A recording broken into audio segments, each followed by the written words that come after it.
ओम त्र्यंबकं यजामहे सुगंधिं पुष्टिवर्धनम् उर्वारुकमिव बन्धनात् मृत्युर्मुखीयमामृतात् बाबाधबलेश्वराय नमः।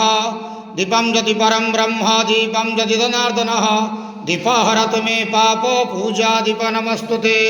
महाप्रभुधबलेश्वराय नमः। संसार सुखी रखंतु।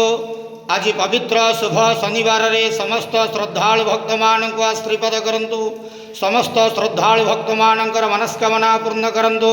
कर्म क्षेत्र उन्नति करंतु। ग्रहरिष्ट मान खंडन करंतु। जगतर मंगल करंतु। विश्वर कल्याण करंतु। आपणकर नाम विख्यात करंतु। शिवकर डाक श्रवण करंतु। महाप्रभु धवलेश्वराय नमो नमः। बाबा धवलेश्वराय नमो नमः।